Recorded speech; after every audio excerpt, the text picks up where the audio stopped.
सूचना केवल हमारे विचार हैं, वित्तीय सलाह नहीं। निर्णय लेने से पहले खुद शोध करें। किसी भी लाभ या हानि के लिए हम उत्तरदायी नहीं हैं। आज हम देख रहे हैं वर्धमान स्पेशल स्टील्स लिमिटेड के 2024-25 Q4 की standalone financial performance. Starting with the sales, पिछले क्वार्टर से सेल्स में 0% का इंक्रीज हुआ है, मगर कंपनी ने पिछले साल के मुकाबले मार्जिनल सेल्स डिक्लाइन रिपोर्ट किया, around -2.5%। Expenses 1% quarter on quarter increase हो गए हैं, जो साल भर के 1.5% के राइज के साथ अलाइन करता है। क्वार्टरली सेल्स के कंपैरिजन में एक्सपेंसेस इंक्रीज होना दिखाता है कंपनी ने एक्सपेंसेस मैनेज करने के लिए स्ट्रगल किया। कंपनी ने पूरी साल के दौरान चैलेंजेस का सामना किया। ऑपरेटिंग प्रॉफिट, जो पिछले साल के कंपैरिजन में -35.5% डाउन हुआ है, quarter on quarter around -10.5% decrease हुआ है। Operating profit margin OPM annual basis में -4% से डिक्रीज हुआ है और पिछले क्वार्टर के कंपैरिजन में -1% से डिक्रीज हुआ है। एक्सेप्शनल आइटम्स को ऐड करके अदर इनकम पिछले क्वार्टर के कंपैरिजन में 3% बढ़ गई, बावजूद इसकी ईयरली डिक्लाइन -17.5% हुई है। इंटरेस्ट एक्सपेंसेस पिछले क्वार्टर से -32% डाउन हुआ, लेकिन ईयर ओवर ईयर डिक्रीज -25.5% हुआ है। डिप्रिशिएशन कॉस्ट्स में क्वार्टरली -2.5% का डिक्लाइन देखने को मिला और ईयरली बेसिस पे -8% का डिक्रीज देखा गया। Profit before tax annually -39% decrease हुआ, लेकिन प्रोसीडिंग क्वार्टर से -6% डिक्रीज हुआ है। इस साल कंपनी ने 25% टैक्स पे किया और क्वार्टरली कंपनी ने 26.5% टैक्स पे किया है। नेट प्रॉफिट ने ईयर ऑन ईयर -40% का डिक्लाइन दिखाया, लेकिन लास्ट क्वार्टर से -8% का कंट्रैक्शन हुआ है। इस क्वार्टर के दौरान कंपनी का परफॉर्मेंस इतना अच्छा नहीं रहा।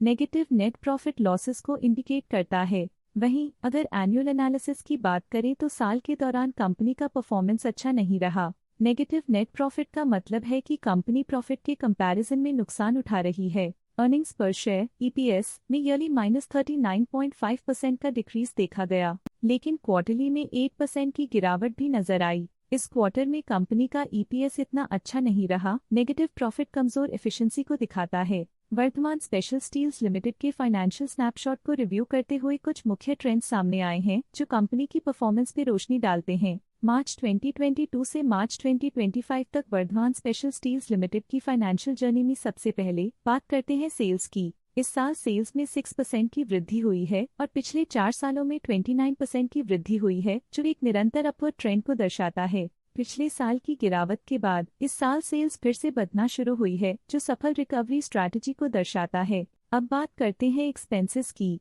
इस साल एक्सपेंसेस 7.5% बढ़े हैं और 4 सालों में 37% का इजाफा हुआ है। इस साल हालांकि एक्सपेंसेस सेल्स से थोड़ा ज्यादा बढ़े हैं, मगर ग्रोथ रेट्स का करीब होना स्टेडी ऑपरेशनल कॉस्ट को दर्शाता है।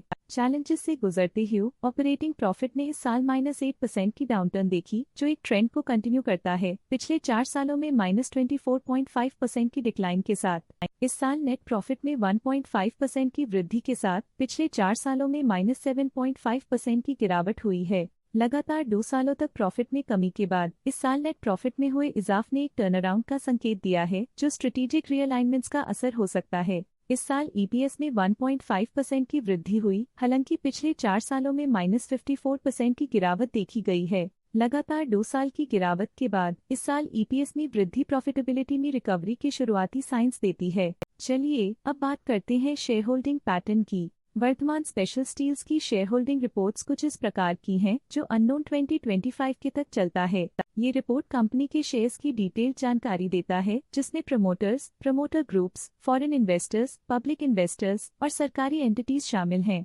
प्रमोटर्स शेयर होल्डिंग 2024 के दिसंबर में 60.49% से 2025 के में 60.37% तक डिक्रीज हो गया। ये डिक्रीज दिखाता है कि इस टाइम पीरियड में कंपनी पे प्रमोटर्स का कंट्रोल कमजोर हुआ है।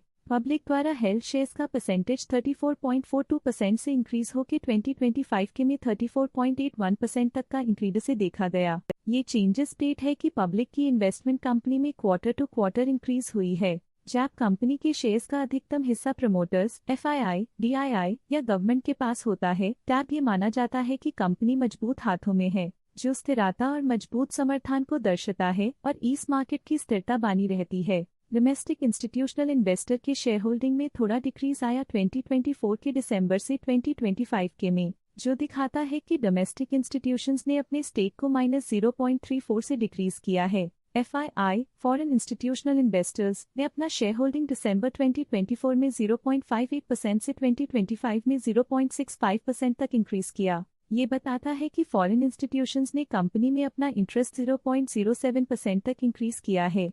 ये था कंपनी का करंट शेयर होल्डिंग पैटर्न। आज के लिए फाइनेंशियल सेक्टर में इतना ही। देखने के लिए धन्यवाद।